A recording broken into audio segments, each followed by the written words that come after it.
Okay, ladies and gentlemen, this is the last of our Wednesday talks, but not least, of course. So I'd like to introduce Stefan Riezler, who he tells me is from Austria, which is a country in which my country used to be associated. He got his PhD, however, from Germany, from Tübingen, under Steve Abney, who was then there. And then he went for a short postdoc to Brown University, and then to Stuttgart, associated himself with Mats Roots, and has been in PARC for the last 4.5 years, working all this time mostly on parsing. But now he switched to translation. He said, unfortunately, but I assured him that we know from Dan that translation is just parsing. So he hasn't changed anything. Well, and we give to our speakers this. Thank you very much. So, thanks for the invitation and thanks for the introduction. So I have to disagree with Dan. Machine translation is different from parsing. So some things are the same, but what's definitely different is the scale of the experiments you're doing, that's one big obstacle. The Wall Street Journal looks like a toy experiment to you once you work with these hundreds of thousands of parallel text. If you want to parse both sides and if you have to do, we have been working on that project for more than a year now. It's just 2 people, and we thought we should be able to do it in the summer because, it's just like parsing, but it's not. So, yeah. So the title of the talk is Revisiting Transfer-Based MT in a Phrase-Based SMT Framework. And so first I will talk about the stuff we could do successfully so far, namely automatically extracting F-structure snippets for transfer rule induction. So we have a technique to automatically learn the key component of the system lane with the transfer from source language parsers to target language parsers. And that works, and that's nice. And I will talk about the system components, which consist of a parser, transfer, and a generator, about a preliminary experimental evaluation, and about current and future work. So in our transfer-based machine translation has a long history, at least in Germany. So they had this very big project called Verbmobil, where several universities worked for a decade, basically, on a system which used deep processing, also syntax and semantics, and parsing and transfer and generation, and all the rules were crafted by hand. And the outcome of this, I would say, of this enterprise was, it was nice for the people to be able to do their own research with lots of money, but the machine translation system didn't work at all. Because it was just not possible to scale, even on this, the domain was dialogue, and writing rules by hand was just impossible. Unseen words, all the problems you have with parsings are exponentiated if you have parsers on both sides and if you have a transfer system in between. So every error you make in the source creates an error in the transfer, creates an error in the, it's just impossible. So our first obstacle was to find an automatic way to induce transfer rules from parallel corpora. And the problem you have to solve for is a coverage accuracy trade-off, as I would like to call it. So if you want to, so one example for statistical transfer-based machine translations is, for example, the Yamada Knight or the Eisner and Gildea systems, which use a stochastic context-free process to transfer a tree to a string or a tree to a tree. So you can look at that as a kind of a transfer system. And the advantage of a system like that is you have high coverage because you can all possible transformations of a source language tree into a target language tree are allowed. There are very few restrictions. And the work of Dan Gildia basically was to extend the power of this system, because you want to have transformations which are not, I mean, the first systems only had insertion, yield translation and reordering of the trees.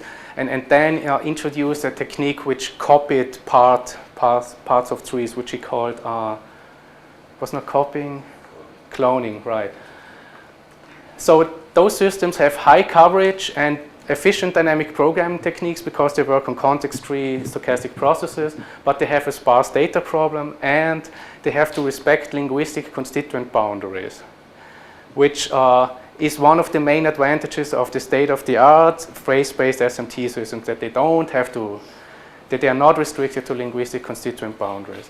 So then from the other side, in an EBMT, approaches have been presented to automatically, I would like to say semi-automatically induce transfer rules by specifying licensing conditions which tell you, given a word alignment and given parallel trees, how you can extend a given alignment a given alignment for a small tree to a larger tree. So for example, one licensing condition tells you if in the source language you have a verb-object combination and the object is aligned to a verb in the target, then what you can induce from that is verb-object combination in source goes to verb in target. So that's one licensing condition which allows you to induce a transfer rule which transfer verb-object into verbs. But you have to write that down. And we basically found that it's not true that it's 20 or so licensing conditions are enough to get high coverage. You basically, for each example we looked at, we had to invent a new licensing rule. That didn't work for us. I mean, for other people maybe it worked, but Declan Groves and Andy Way had a paper last year at Coling where they also showed that this approach is highly accurate due to the manual guidance by licensing rules, but you have a problem of low coverage if you don't want to invest very much time into writing up these licensing rules, and linguistic constituent boundaries have to be respected. So phrase-based SMT, as you all know, avoids all of those problems by just avoiding linguistic structure. And phrases are simply defined as contiguous word sequences in a word-aligned corpus where the words in the source are aligned only with words in the target and vice versa. And the advantage of this simple non-linguistic phrase definition is that you get high coverage, efficient decoding if you use a beam search. You include local information about fluency by learning long snippets of phrases, and you can learn idiomatic expression which are not consistent with linguistic constituent boundaries. Then what we would like to have is a system which has all the advantages of the phrase-based SMT system and the precision of the standard parsing transfer generation systems. So our approach is a transfer rule induction algorithm that incorporates this idea of contiguous and mutually aligned phrases into the world of functional dependency structures, which is the kind of parses we work with in LFG. So you can think of it as dependency trees. So this gives us high coverage. We can learn transfer rules for F-structure snippets that don't correspond to linguistic constituents. But in addition, extending the phrase-based SMT model, what we can do is we can learn configurations that are local in the F structure but non-local in the string. So I will come back to that. So it should be possible to learn phrases for dislocated elements, for topicalized elements, which is important for languages like German, where you have lots of those things, where things which belong together are not adjacent in the string. So if you want to learn a phrase, you have to learn the phrase which includes all the words in between. And in F structures, those things are adjacent, so you can learn those. I don't know what F structure is. What's F structure? It's a dependency tree. So F means functional, and the functions are grammatical functions. So it's just an annotation of a context-free tree with labels indicating the grammatical functions of the constituents. So what we also can do is we can deploy the linguistic information we get from the parsers to filter the transfer rules. So we have an additional filter. So we don't have to learn all possible combinations of F-structure snippets going to F-structure snippets, but we can impose some linguistic restrictions which tell us, no, that's not a good transfer rule. And that the main point is that the goal is to automatically learn transfer rules which can feed into a standard linguistic generator which guarantees grammaticality.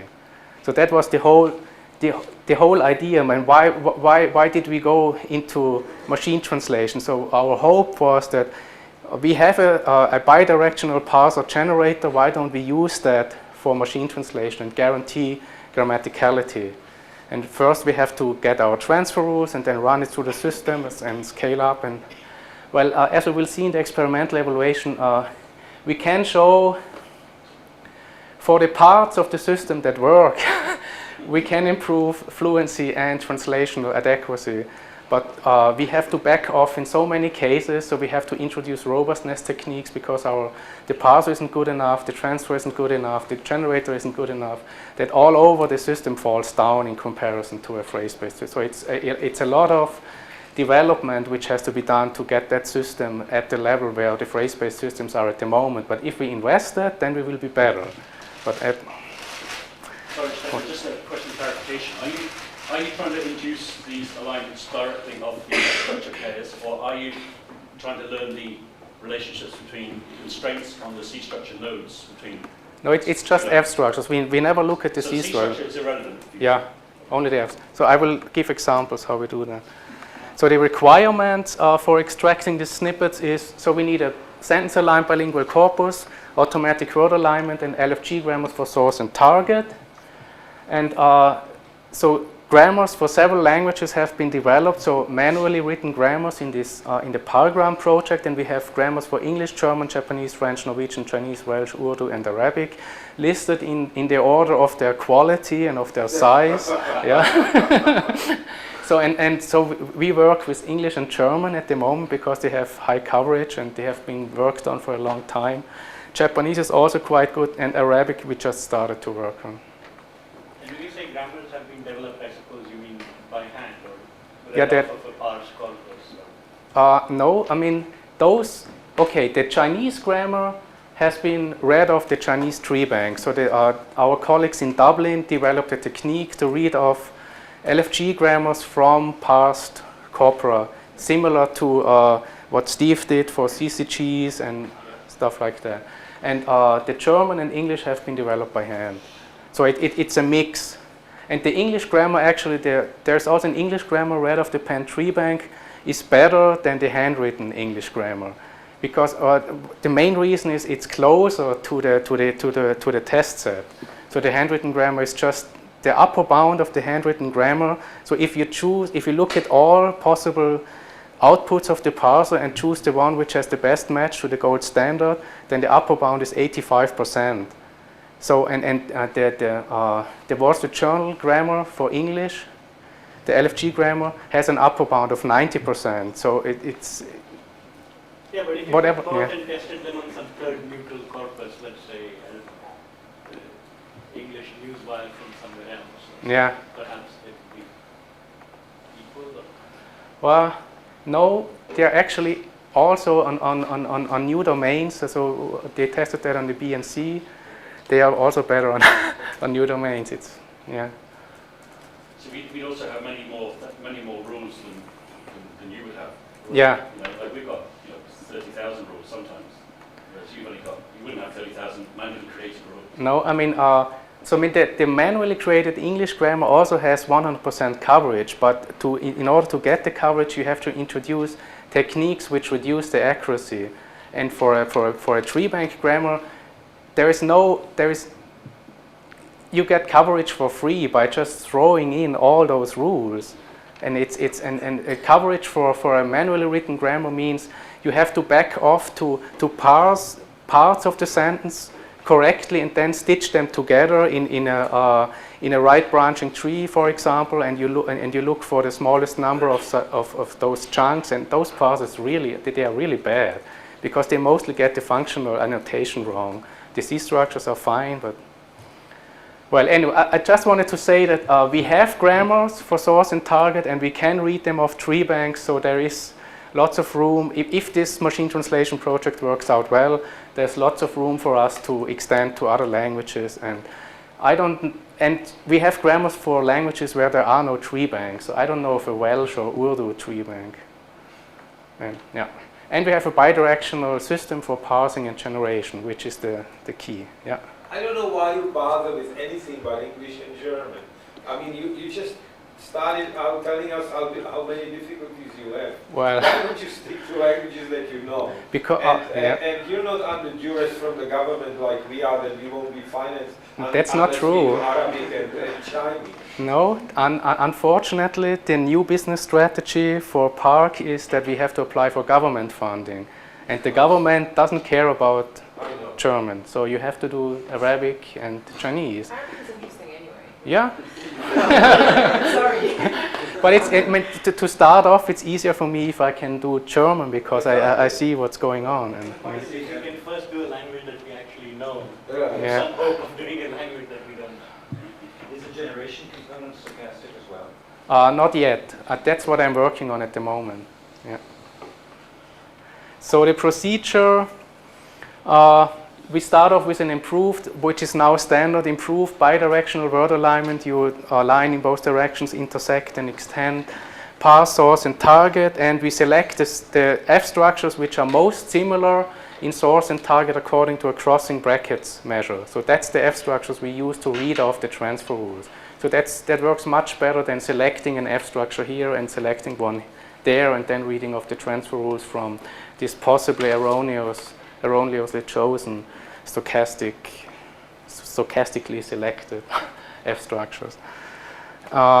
Then we define many-to-many correspondences between the substructures of the F structures based on the word alignment, extract primitive transfer rules, and create all possible combinations of the basic rules and filter them according to contiguity and type matching constraints.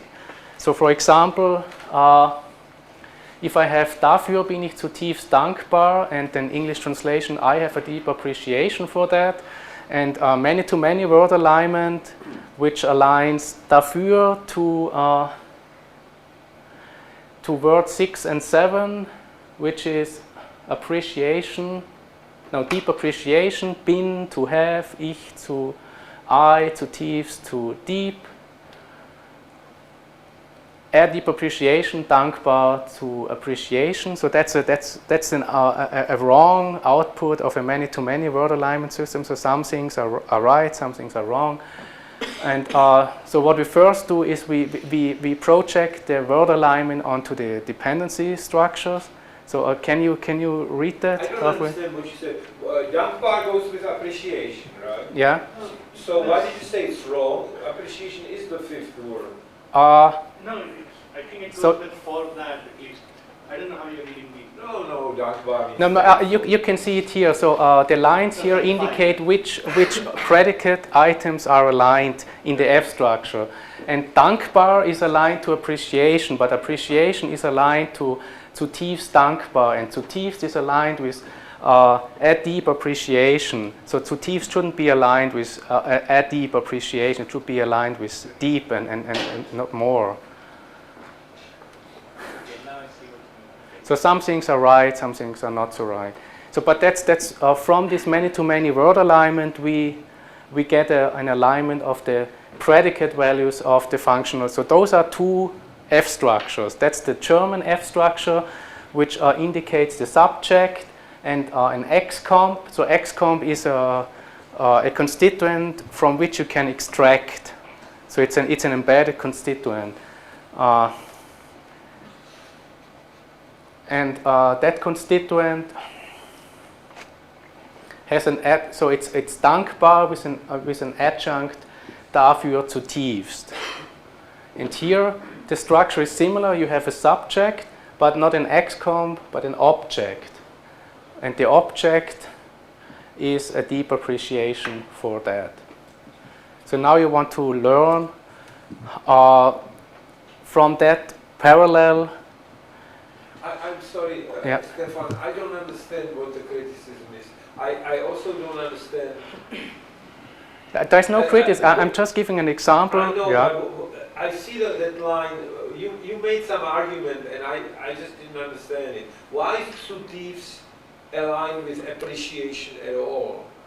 Because the automatic word aligner did that. So that's a real world example. So I'm just saying that's what we have to deal with. So we have errors in the word alignment. And even with errors in the word alignment and errors in the parsers, what kind of rules can we learn which tell us how to translate a sentence like that into a sentence like that? Okay, excuse me. And the lines that you have from the German to the English in the T there. Yeah, they are obtained from the word they are alignment. sort of forced from the word of phrase-to-phrase alignment. Right. Yeah.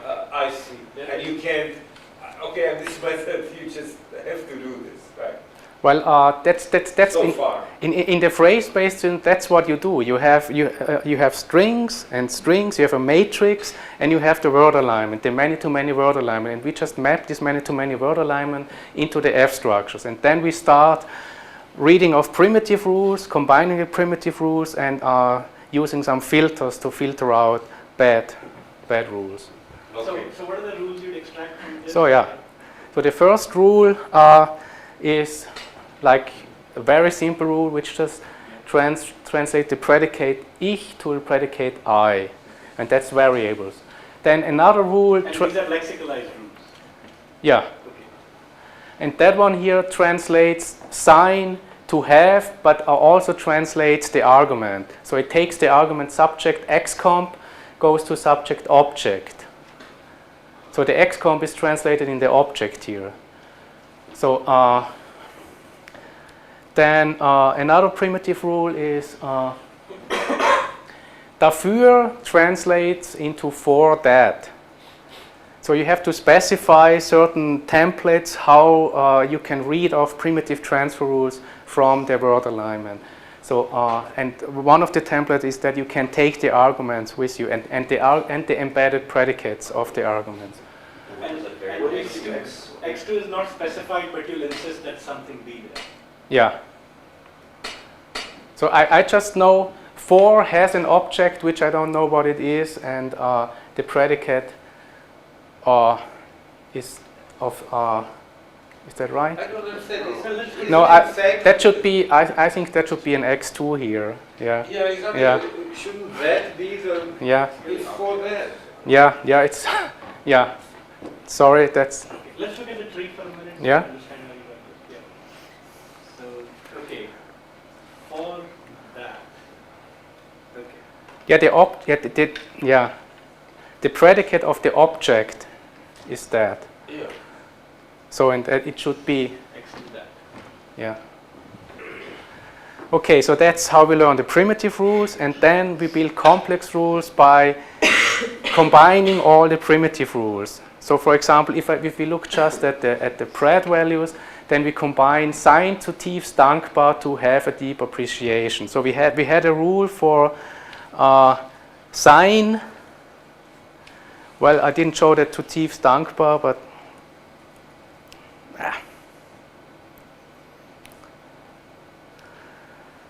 so if we have a rule for sign and one for zutiefst dankbar, one for have and a deep appreciation, then we combine it. Then we can combine one with sign zutiefst dankbar dafür, have a deep appreciation for that, sign ich zutiefst dankbar dafür, have I a deep appreciation for that, and so on. And the filters we use to weed out illegal combinations. So where do you get this? This is generation now? No, this is just the primitive rules I showed before are now combined. All possible primitive rules are combined. So if you look at this example here, I have a rule which translates sign to have, a rule which translates ich to I, one which translates dankbar in a deep appreciation, and I can combine that now into sein ich, I have, or sein ich dankbar, I have a deep appreciation. Sein ich dankbar dafür, have I a deep appreciation for that, and so on, right? But there are certain filters which tell me which of those combinations are not possible, because if you have big F structures, then you have to create an exponential number of such mappings, and it would be nice if we had some idea of which combinations are legal and which are not. You really do throw the functional information away at that stage. At that stage, right. But it's coming back. No, it's not string to string, it's primitive rules combined. I'm just showing the strings because it would be unreadable if I, yeah. Let me ask you a question. Go back to your previous one for a minute. So if you only done a partial compiling out of the rules, would these still look like these F structures with much longer? Uh-huh. So it could be a whole phrase with a hole in it, and then the corresponding phrase over there with a hole in its place. Right, yeah. It would basically, so sein ich would be, what you see on top here, yeah, and goes to that here. So it would be have I with of. Yeah. Mm-hmm. So, and the first constraint is similar to the constraint people use in phrase-based SMT, which we call transfer contiguity constraint, and that tells us that you can learn a transfer rule only from F structures where source and target F structures each are connected, and the F structure in the transfer source can only be aligned with F structures in the transfer target and vice versa. So connected corresponds to adjacent in the string. So the condition you have in phrase-based SMT is that the phrases have to be adjacent words. And for us it's connected F structure. And connected F structure mean you have to be able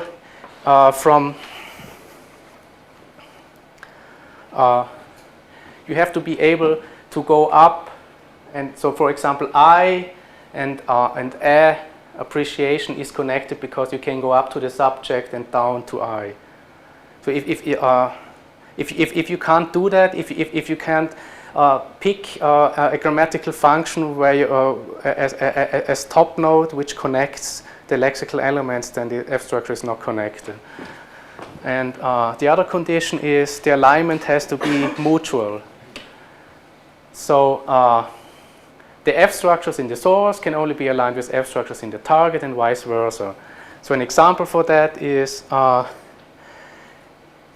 this constraint, so that the mutual alignment tells us that a translation of dankbar into appreciation is not possible in our world, since appreciation is also aligned to tiefst. You see, appreciation is aligned to tiefst and dankbar, so we can't learn a rule which translates dankbar into appreciation, because you would have to include tiefst and all of the rest as well. So that's exactly the same as the phrase-based SMT constraint to do that. Then furthermore, you will have many sentences in which dankbar is thankful, right? I mean, ich bin dankbar, I am thankful. And so that will be all confusing, right? It's only because the dankbar is sort of at the end here. Well, it's basically a means to deal with wrong alignments and wrong parsers. Right. So if you have dankbar aligned to thankful, then you're fine. I mean, yeah. So this I am just pointing out that dankbar does not always present difficulties. It is the fact that it can be translated in many ways that gives you. Right. So it's basically the errors we have in our training data which make it necessary to do that.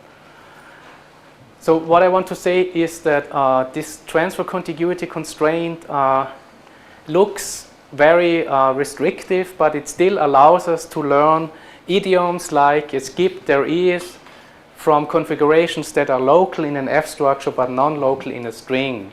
So for example, we could learn, if we have a sentence es scheint with something in between to geben, then we can learn there seems to be.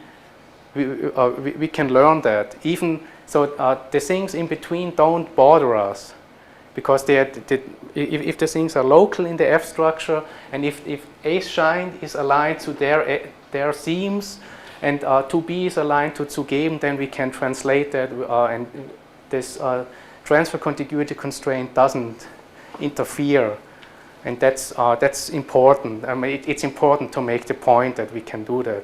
I don't have an empirical proof that this is what gives us the advantage of the over phrase-based systems. Then what's interesting also is that now the F structure information comes back via linguistic filters on the transfer rules. So first what we do is our Pratt values are morphologically stamped. So our alignment is not between full forms, but between morphologically stamped values, which in theory should give you generalization power, because you're now looking at stems. Then what we can also do optionally is filter F structure snippets based on the consistency of their linguistic categories. So for example, in the string-based world, we could extract a snippet which aligns to Thief's dankbar into a deep appreciation. But in our world, we can filter that out if we want to by looking at the linguistic type and see that to Thief's dankbar is type adjectival and the deep appreciation is type nominal, so they don't match. And you don't want to translate an adjective into a nominal type. But if you see that you're losing coverage by doing so, then you shouldn't do it. But it improves accuracy in doing that, because the generator then won't have to deal with nominal types where he expects adjectival types, and he doesn't have to back off to some robustness techniques to deal with unknown combinations and stuff. So and also a translation of sign to have could be discarded because sign, the arguments of sign have type adjectival versus the arguments of have type nominal. That might be really too restrictive, because otherwise, I mean, if we would do that, then we couldn't learn the basic transfer rule which translates sign to have, which is necessary to translate this example. But that's another thing you could do. If you apply all these linguistic filters, then what you basically end up is that you learn very large phrases. So because if you extend the size of your phrases, you will always find a matching type. For example, sign to Thief's dankbar can be translated into have a deep appreciation, because now we have a verb type here and a verb type here. So now it's fine again. And if you say again, why is it fine? Because sign to Thief's dankbar and have a deep appreciation are both verbs, so verb phrases. So the types match again, and you can learn the translation. And here you had a mismatch because sign and have different types of arguments, and that would create a mismatch. But here you just look at the verb phrase and yeah. Yeah, just my German is really bad, so I was kind of lost the point earlier. So is literally the German means be deeply thankful, and it's being translated as have a deep appreciation? Yeah. Okay, so it's actually the verb to be. Okay. Yeah. So it's the argument structure of the verb which is mismatching here. So it's. So this is kind of similar to the Spanish examples of I am hungry versus I have a hunger. Yeah. Yeah. Mm-hmm. It's actually an awful translation, isn't it? Which one? I mean, I have a deep appreciation doesn't mean I'm deeply grateful in English. Thankful. But I don't think it means the same thing. Yeah. Well, but that's another thing you have to deal with. I mean, these translations are not very literal. So we work with the Europal data, and they are really not literal at all, those translations. They are nice translations, but okay. So the full system should look like that. So we parse the source and create packed F structures, feed them into the transfer, which creates packed F structures again, translated F structures. Then we do a stochastic selection and generate and produce the target. And the nice thing about this packing all the way through is that you don't lose any information.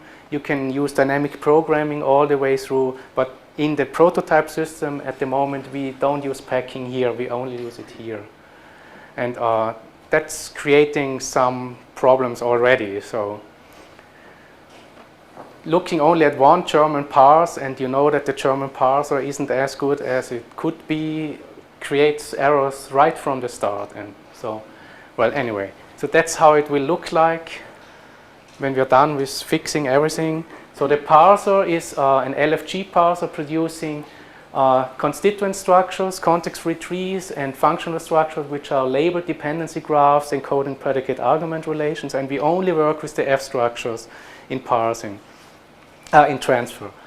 Then the parser produces a packed parse forest, and we have stochastic disambiguation techniques which can be applied to all of our grammars, and the grammars can be fed, well, they work with the same so-called XLE system, which has, they use the same techniques for producing packed forest. They can train with the same discriminative log linear model, and they can basically actually also use the same features. And that's another thing I'm just working on, retraining the German grammar, because we didn't have its stochastic disambiguation trained for the German grammar, and that's what we need.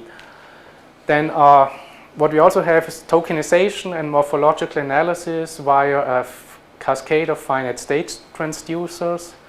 And they are not weighted finite state transducers, it's just they produce ambiguity and deliver the ambiguous tokens and morphological analysis to the parser, and the parser disambiguates them. And the grammar have 100% coverage, and 80% of the coverage is good parsers, no problems, and 20% are examples where we have to back off to what we call a fragment grammar. And what that does is, if you have unknown words or unknown combinations, then the grammar parses the parts it can parse correctly and produces nice F structures for those parts and stitches the F structures together in a sequence of right branching chunks and looks for the sequence with the smallest number of chunks, and that's the parse you get. A question about the second bullet, is that C structure or F structure, the packed parse forest? Both. But you just said that you actually don't have a packed F structure forest. No, we have, we could have, so for the experiment I will present the results for, we don't use packed F structures as output of parsing. We just use the first parse of the German grammar because we don't have a stochastic model trained for the German grammar. And it's important to have the stochastic model, because what we want to do is we want to create an n-best list in packed form. We don't want to look at all of them. We want to create packed representations, but not for, say, the first 200-300 parsers. And if you do good dynamic programming on the n-best list, then that's really, it's compact, good information. And we could have it in theory, but we don't have it at the moment because I'm just working on it. Parsing, transfer. So the transfer system applies rules in parallel in a non-deterministic fashion. Each fact, so fact means F structure snippet must be transferred by exactly one rule. We have a default rule which transfers any fact as itself, and the generator then does something to it if this default rule applies, so I will talk about that later. And what's nice about the transfer, it uses the unification and packing mechanism the parser uses. So it produces a packed representation of transferred F structures. So it can be done efficiently. And on this packed representation, we can do Viterbi decoding to find the best F structure. And at the moment, the probabilities are estimated just by relative frequency of transfer rules. So we count in the corpus what the relative frequency of F structure for English given F structure for German is, by summing up over all our German to English transfer rules and dividing by that. So the sum should be in the denominator. Some should be in the There's some should be yeah, right. Okay. That would Let me be, ask you a question. yeah. So here you're using the raw count of that structure, the FSF to FSE, based on this extraction of these structures followed by value filtering. And when you started that process, you had a single tree for the, let's say, the German sentence and a single tree for the English sentence, produced by monolingual parsers. And of course, they have to reconcile themselves to the word alignment, and so many things will not align. And in other words, many sentences you will not get all the pieces out of it that you could have because the parse structure doesn't align with it, doesn't reconcile with the word alignment. You could, in principle, have produced a endless list of parses on either side, and then given weights to the counts in the numerator based on the probability of the parse. That way you'd extract more out of every sentence pair. And then you could be aggressive in your filtering, meaning be very generous in hypothesizing transfer rules, and then be aggressive in filtering them out. Because it's possible that some structure is the second most probable parse in many, many sentences. Mm-hmm. So that overall it has a high count, but if you only took the best parse, it never shows up. Yeah, that's a good idea. Okay. Yeah, we didn't do that, but we will do it. Okay.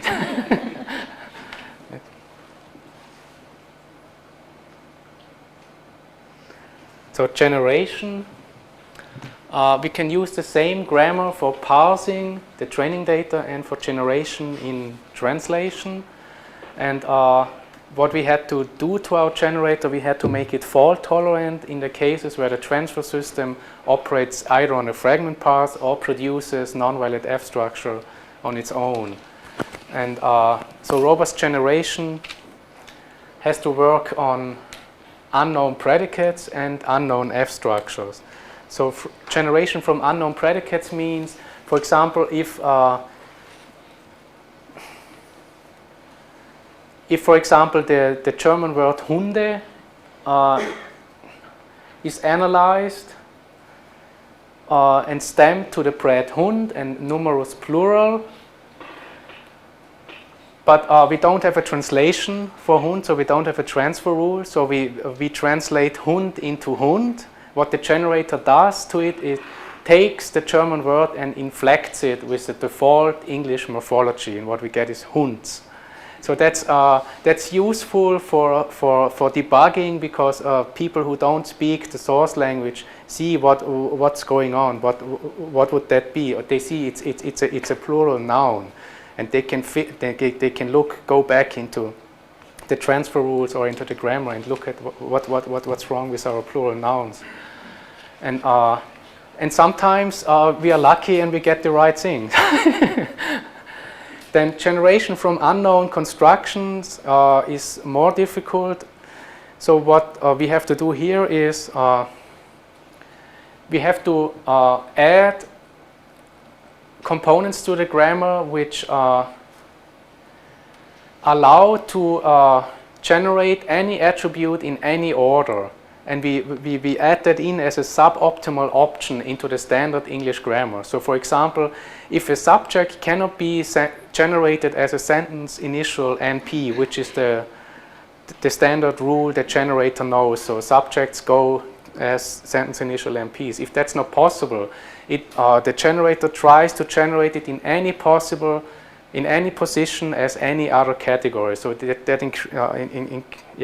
increases the ambiguity, and that's where we have to introduce stochastics to filter. I mean, to extend the possibilities and then to filter to increase the accuracy.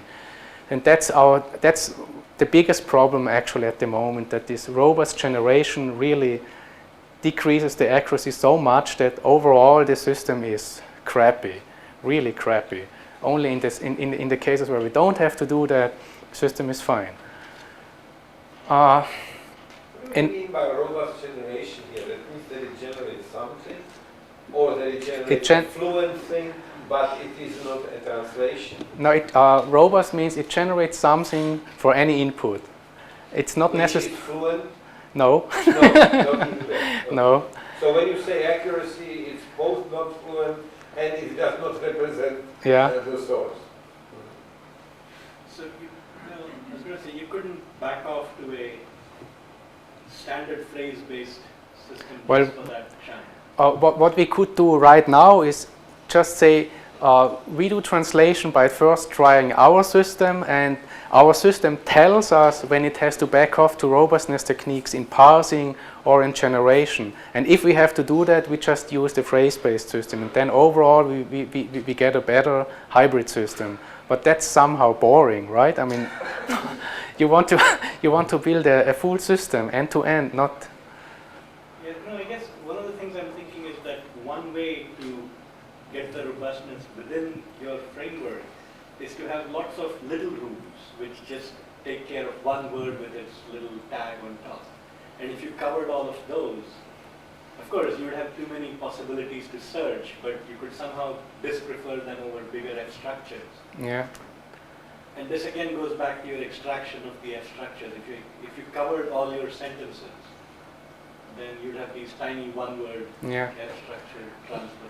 Well, I know that in all components we have to extend the number of possibilities and then use stochastic filtering. And we only do it in the transfer part at the moment, and we do it not very good. We do this relative frequency counting without smoothing, so it's just, we have to do it for transfer rule induction, for the German grammar. We have to work on n-best lists coming in from the German grammar into transfer. Then we have to look. So what we also do at the moment is we generate from the best transferred F structure. We should generate from the n-best transferred F structures and then look at all the strings, and this will come. I mean, that's well, generation is the key problem for development. That's what we have to develop better. And the key conceptual problem at the moment is that we choose an F structure without knowing what the string looks like that it can generate, and that really that decreases our Bleu and NIST scores, because if you want to be good on those scores, you have to have all the information you can get about the reference translations. And generating from F structures produces, if the F structures are good, nice grammatical fluent strings which can be totally different than the reference translations, and Bleu and NIST score just fall down. You have to know what the word order in the reference translations is in order to fare well on. Yeah. So let me ask another question about this unknown construction. So what's happening, I suppose, is that you produce your one best parse of the test sentence. Yeah. And then when it goes to the transfer, this rule probably uses that identity mapping that you mentioned. Yeah. Is that what happens here? Here? Yes. I mean, and then when it comes to the generation, you realize that it's a structure for which no transfer is available. Yeah. And so I guess one other strategy, if you didn't want to work on, if I didn't want to work on generation, I would say, okay, give me the next best parse and keep going until I don't have to use the identity rule at all. Yeah. When it would also help if you had more transfer rules which are learned. Yeah. But in principle, this idea to insert parts you can't generate in their right position, in any other position, and try out other categories, it works fine. But you have to do some machine learning to choose between the options here, and that's not done at the moment. So you're saying that in your candidates that you generate, there are really good candidates. If only Yeah, I know that the Oracle is fine, so it's. Okay, so maybe then you should work on generation. Yeah. So to the experiment, so we worked on German to English using the Europal dataset, and we restricted ourselves for quick turnaround to sentences of length 5 to 15, which resulted in a training set of 160,000 sentences, development of 1,900, test of 1755. That's the same test set that was used in Köhn et al. 2 years ago. And if you now, in 2005, report results on that test set, people don't like it anymore. So it's that's old. You have to use new, larger test sets, and you can't restrict yourselves to lengths 5 to 15. That's out. I mean, that immediately tells people that your system is not good enough. The reason why you work on 5 to 15 words is because you can't do better, not just out of convenience. And well, we didn't. I don't know if we can scale up easily or not. I mean, we just want to get the system, all components done right on these 5 to 15 words. Okay. So what we do is, first we create this bidirectional improved alignment. Then we parse the training data, German and English. As I said, 100% coverage, 80% full passes, 20% fragments. We extract around 700,000 transfer rules. The current prototype transfers German, the first German parse, so it doesn't use an n-best list of German parses, which we will do. Then we use Viterbi decoding with respect to relative frequencies and generate from this one selected F structure, which we will also change by generating from the n-best F structures and looking, weighting the generated strings from the n-best F structures with an n-gram model. Not just the string which is created from the best F structure. Then we did a manual evaluation in order to separate fluency and translational adequacy. And we did that by randomly selecting 100 sentences from the test set and compared our results against IBM Model 4 as produced by Giza and the phrase-based system described in Köhn et al. With relative frequency weighting. So the system Philip gives away now is more sophisticated, so it uses relative frequencies and lexical probabilities and word penalty, phrase penalty, language model probability, and does a minimum error rate re-ranking for those 8 weights. But we compared ourselves against this relative frequency model because that's what we do at the moment. And we use the SRI language model and the Faro decoder. So in terms of robustness, in 55 out of 100 cases we had to back off to robustness techniques. In 15 cases this was caused by fragment parses of the German grammar, and the 40 cases had full German parses, but the generator had to back off to robustness techniques. And in 5 cases, the generator just didn't produce any output. So in the evaluation, we will split out this fragment and non-fragment examples, and the average sentence length on the fragment examples is 10.7, and in the non-fragment examples is 8. So the examples where we had to back off are slightly longer than the examples where we didn't have to back off. But it's not like that those examples are just 5, 6, and the other ones are so. And what's also interesting, all systems had problems with these examples, which we call the fragment examples. So they are harder to translate in a way.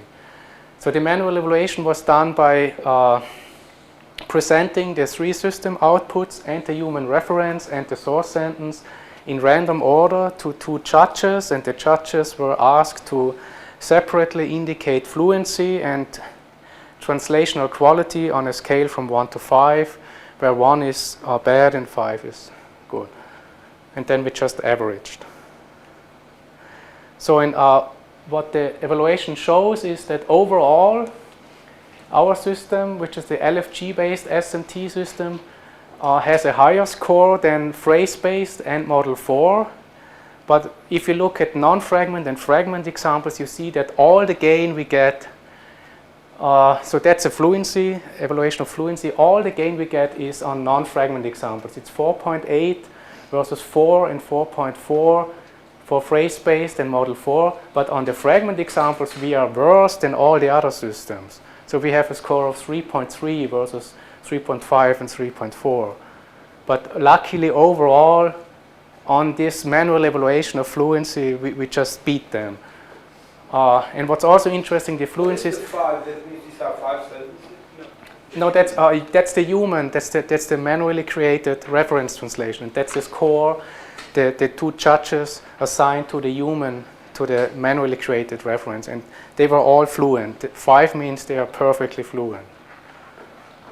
Well, it's not surprising, right? I mean, We were kind of judges because I guess I would find problems with human translations. yeah, but the problems are not fluency problems. The problems are in does the translation convey the exact information which is seen in the source sentence? And that's so the next evaluation is on translational adequacy. And here the human doesn't get 5; it gets 4.77 or whatever.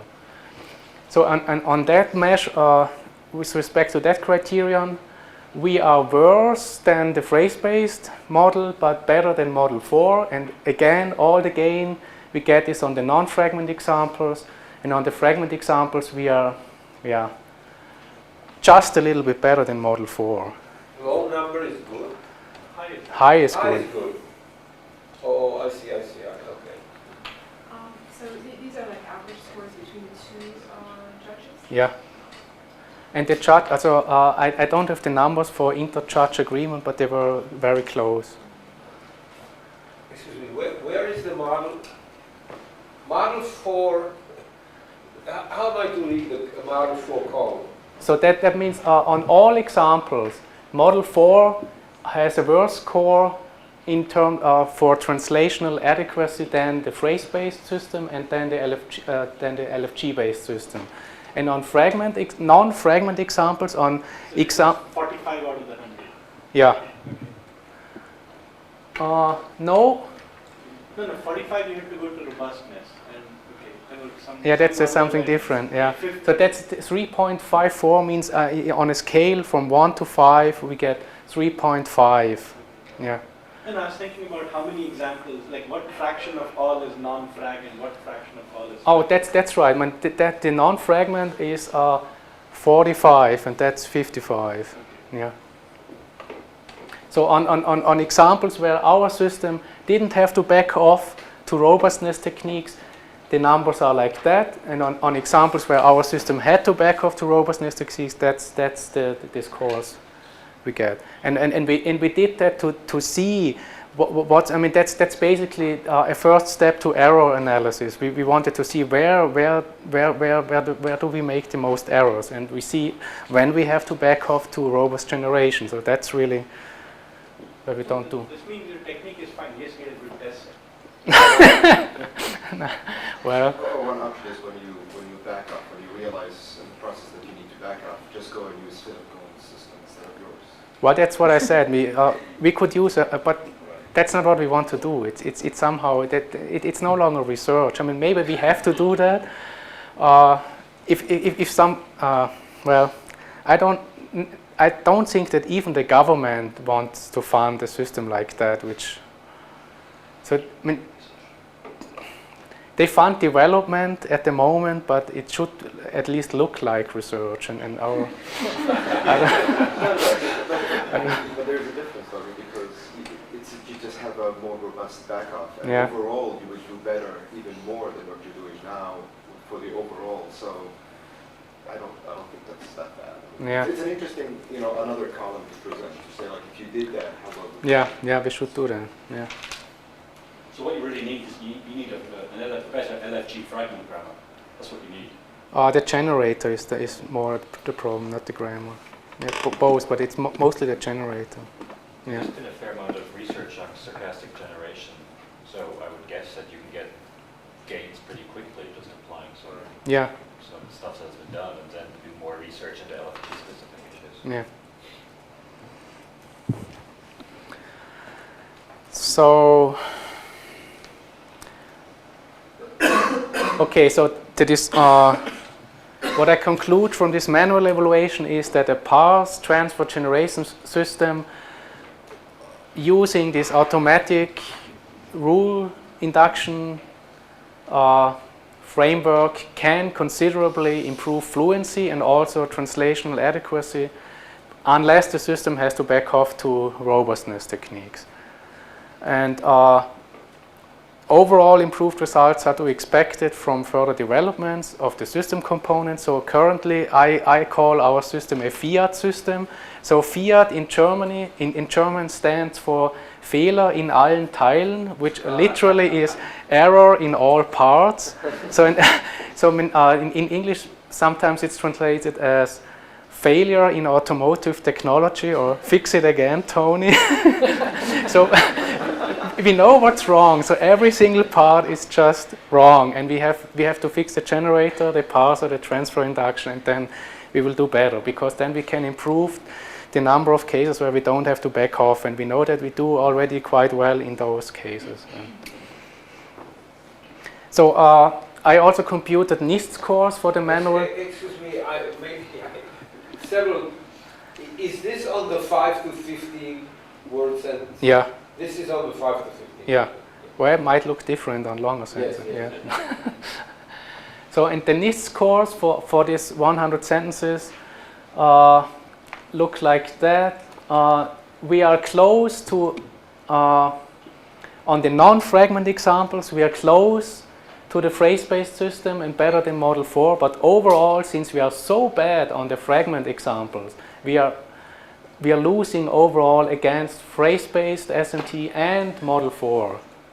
So that's really discouraging. And the conceptual problem here is that if you look at the output of the non-fragment examples, the translations all are fine. They are all fluent and they have the right, they're adequate, but they don't match the reference translation, because we make this error that we choose an F structure and then generate from it. And that the generation possibilities are only ranked by the N-gram model, which knows a little bit about the reference translations, but not enough. So we should know more about the reference translations in choosing after transfer. And that's another thing that problem can be alleviated by not choosing one F structure, but choosing N-best F structures, generating all strings from the N-best F structures, and then including the N-gram score, the F structure score, and doing what everybody else does. So split up your system in a sequence of modules and assign lambda values to them and train them by minimum error rate re-ranking, and you will see this will improve even our scores. And so that's significance testing for the NIST scores on the 100 sentences, and not significant comparisons are clustered together, and we see that on the non-fragment examples all the systems are the same, and the division is basically between phrase-based and the rest, which is very discouraging. But what we can do here is we can do the same NIST comparison on a larger test set, and then all system comparisons become significant again if you increase the test set, and we get the same rankings, the same relations. So that can be done for NIST score, but it's not possible to do the same for the manual evaluation. So in order to make the manual evaluation significant, we would have to look at 2,000 sentences or something like that and do a manual evaluation. Or we should find a measure which makes it possible to discern fluency from translational adequacy in automatic evaluation, and we don't have that. So what we conclude from this NIST evaluation is that 100 examples is not enough, and statistical significance can be gained by scaling up to a larger test set, but from manual evaluation, not so easy. Then what we also see that NIST gives more credit to correct lexical choice instead of word order, and corresponds rather to the evaluation of translational adequacy than to the evaluation of fluency. So if you compare the NIST scores to the manual fluency and manual translational adequacy results. And what we also see is that the NIST score is much harsher than the manual evaluation, and the reason for that is that we think that we can produce good translations which have a low NIST score. Even so, it's not necessarily true that a good translation has a high NIST score. even if the reverse is true. So if you have a high NIST score, you have a good translation, but not vice versa. So for example, so the human reference is address by Mr. Kostunica, President of the Federal Republic of Yugoslavia. And the phrase-based system translates it directly, and our system translates it as address of Honorable Kostunica, President of the Federal Republic, which is fine. I mean, Where did it get this honor? well, that's somewhere in the training set, somebody must have said honorable for Mr. Kostunica. I mean, they have different ways to address the speakers, and one way to address them is honorable. And the language model liked it, the F-structure transfer rules liked it, and it's fine, but it doesn't match the reference translation, and the NIST score drops by 2 points. And the same for thank you, which we translate as thanks to Mr. or thank you, Commissioner Liikanen. We say thanks to Commissioner Liikanen, and we lose a lot because we don't have the comma, and and things like that. We have to fix things like that. I mean, it's stupid things, but you have to do it if you want to improve your NIST score.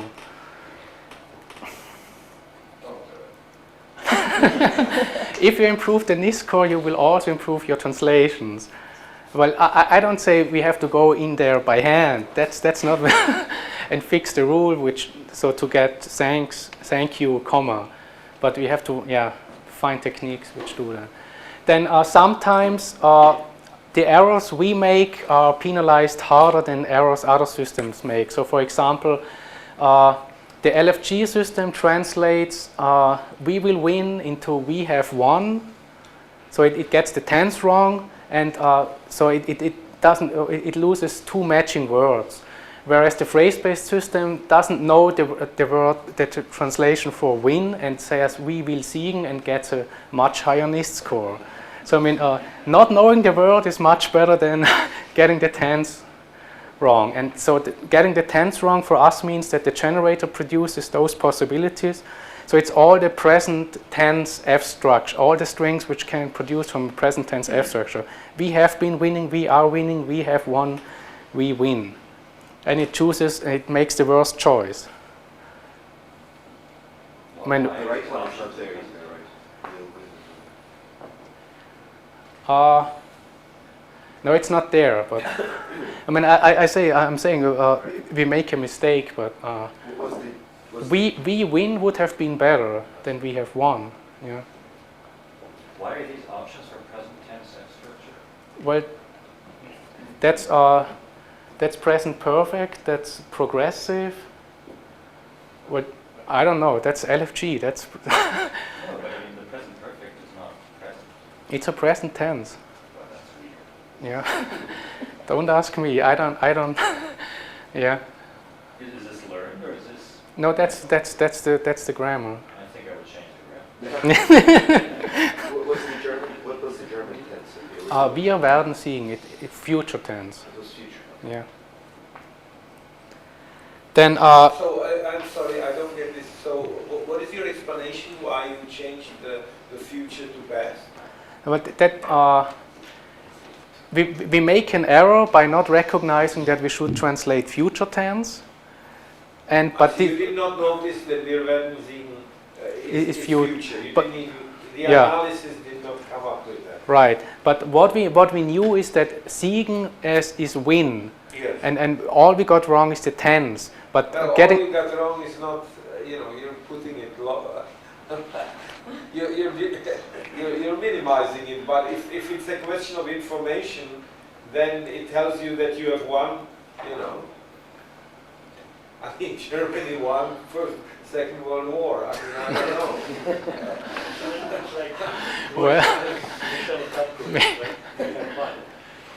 Well, we are talking about the NIST score here, not about. No, I know, but you are attached to this score, but the fact is that in this particular case, test is very important. Okay. So I don't want to say that we do everything right and our errors are just minimal and we shouldn't get penalized for that. Sometimes using a parser is maybe not the right thing to do. For example, for strings like question number 5 by age, whatever, I mean, they appear a lot, those headers, they are in the training set. The parser is confused and backs off to, produces a bad F structure. The generator has to back off and inserts a what here, and the parser, well, and number 5 is, well, it's just, you see, I mean, things like that should just be recorded as is, as a phrase, as a string-based phrase, and translated without any changes. And we can do that by including multi-word expressions in the parser, by named entity recognizing and including lists of multi-word expressions which are not analyzed at all. And then we can learn transfer rules. Multi-word expression goes to multi-word expression, and we should do that. And here as well, so for example, Mr. Gräfe zu Baringdorf is parsed, so it's not recognized as a name, and the zu Baringdorf is thanks to Baringdorf, Mr. Gräfe. It's just messed up. Everything is messed up by parsing, by doing the right thing. Zu Baringdorf is to Baringdorf, but, well, you're not matching the reference translation. Gräfe zu Baringdorf und etc. I mean, this is his noble title? Yeah. Yeah. So if we compare our work to EBMT, for example, what I mentioned before, to Meneses and Richardson's work, or to Grove's and Andy Wei's work, then so in their framework, there is an automatic way to induce transfer rules, but you have to write the licensing conditions by hand. So that's a crucial step.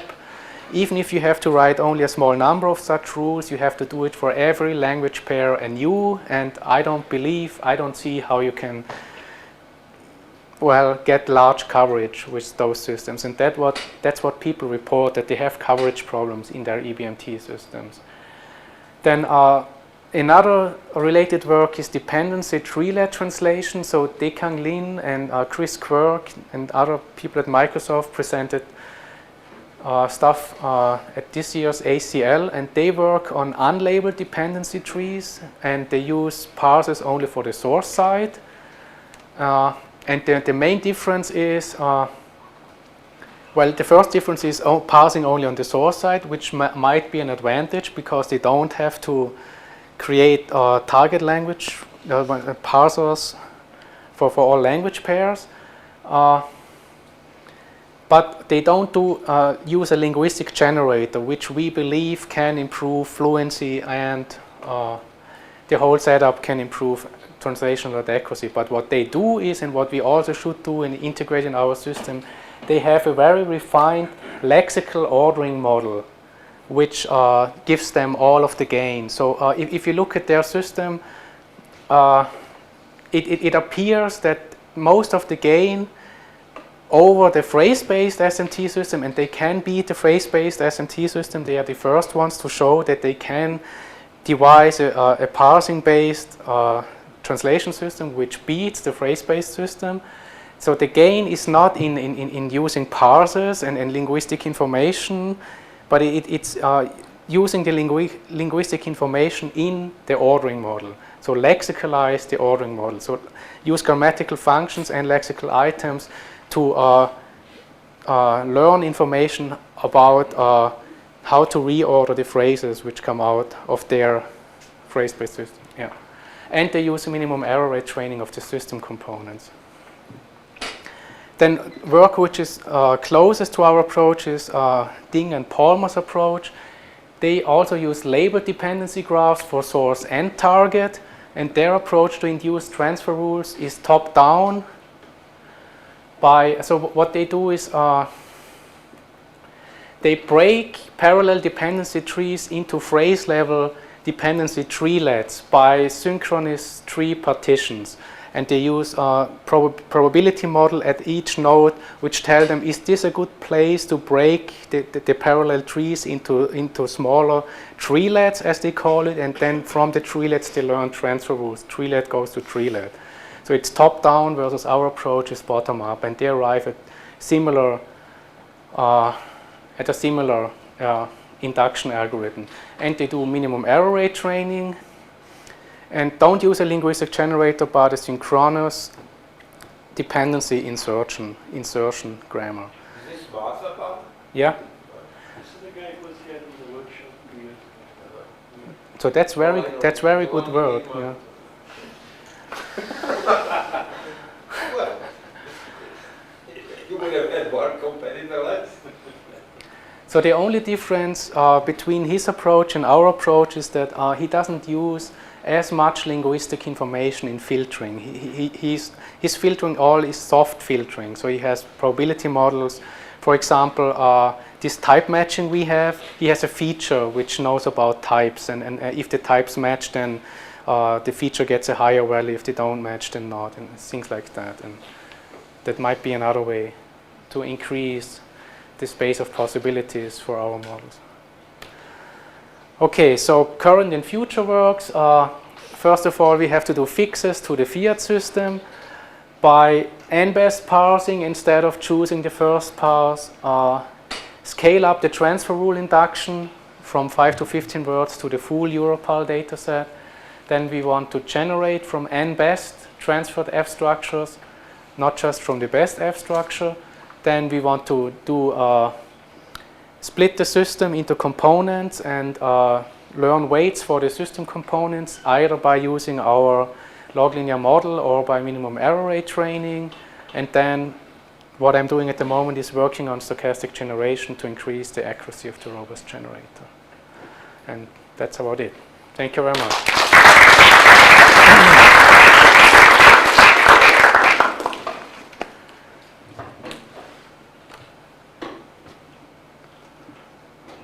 Question? I think we already asked them So another, So, but yeah. you actually, I mean, I asked you this question, why not stick to German? And you answered in some way, but actually you are sticking to German. Is that Yeah. right? All right. So what with the other languages? Well, I mean, if you have this trouble with German, right, you're certainly going to have it with Arabic or Chinese. I mean, the idea is that the system should be applicable to any languages once you have the grammars for both languages. 20 And years it's from now. nah. I mean, Well, look, we will see. We started doing a translation at IBM in something like 1986. So it's now 20 years almost. So, you know, 20 years is a short time. You got to be realistic. It's a very difficult problem. well, And we tried something simple, right? We did English with French. English and German is more difficult. well, I mean, a group in Norway is working on Norwegian to English translation, and our colleagues in Japan, they are getting ready for translation. And if we have enough manpower and their grammars are good and the grammars are all, I mean, so this Paragram group has they meet every 6 months, and they make sure that the grammars have the same, well, there are certain general, well, it's basically a specification how to write the grammar. So it's not allowed to to introduce new category or label names without asking the whole committee, is this approved? And certain constructions have to be treated the same way. So the grammars are really nicely parallel. It should be possible to apply the system. But, yeah. people write grammars. Yeah. Sounds like it would take 20 years to do just People write grammars. I mean, certainly when I studied IBM, which is 72, people were writing grammars already, right? And now it's, what, 30 years later, or maybe more, I can't even count well. And of course, nobody has yet written a decent grammar, or even of English. Well, I don't. I'm not attacking it. I'm just saying, honestly, page. I mean, our handwritten English grammar passes the Wall Street Journal and gets good results. It passes as fast as Collins parser. I don't know what's the problem. You can do it. Well, I actually did. I have a colleague, and she thought that the grammars are no good, and I was at that time, 2 years ago, optimistic that grammars are right. So we went to the Baltimore Sun and picked up 4 sentences and submitted it went to all parsers, meaning to Collins, Roots, etc. And they all got all 4 wrong. At the sentence level, there was at least one error. Yeah, well, it just was wrong interpretation. You know, the crossing brackets seems to be maybe 90% or 91%. Yeah. But it's just not good enough. So this won't work for evaluating your own systems, but it strikes me that one potential automatic way to evaluate fluency would be to apply your parser to the English output of, say, another system.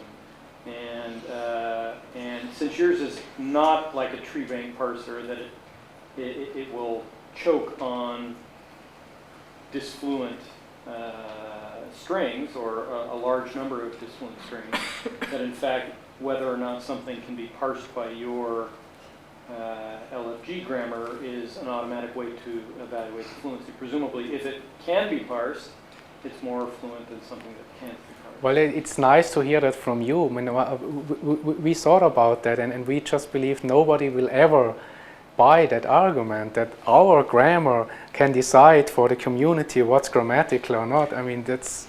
Well, yeah, I mean, its benefit is that it's more restrictive than these tree bank grammars, so that it, and that might be something you can leverage. Unfortunately, it rules out evaluating your own system. Yeah. But it would be something interesting just to take the output of a range and see if you can't get something that correlates. And maybe you'd need something that's a little finer, like how badly did it crash? Yeah. You know, something that just needed a small number of repairs presumably would be more fluent than something that needed a ton of repairs. Yeah, that's another way to do. I mean, this. I mean, people have been working on parsing. Repairs. How many repairs do you need to get to repair the? And you can divide repairing grammaticality from repairing translational adequacy, in our case, very easily. I mean, it's really... So do you think that would be something that would be worthwhile? I think so. And it doesn't matter what the community thinks. I mean, I'm not joking, I'm absolutely serious. I mean, there's no doubt that it would be worthwhile to write an article and publish it about what the point of view is, what the results are from Brian's point of view. And the fact that the world would not accept it everywhere, that is irrelevant. It's an interesting piece of news about a particular machine translation technique. So would you feel the same way if the system was evaluated by a parser based on the tree bank grammar? Yeah, I mean, I think there are all sorts of articles which are not worth reading at all, right? And this one is worth reading. The tree bank grammar will, well, if it's well smoothed, then it will parse modern standard Arabic, right? Even if it's trained on English, it'll assign unknown word categories and it'll come up with an analysis. My point is that way it'll be a stochastic, a parse with a score. Well, that's true. Yeah, so you would get a score out of it. But you could do the same. Yeah.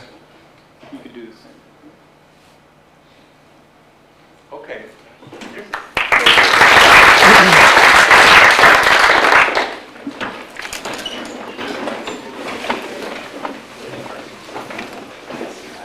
Na, mach das.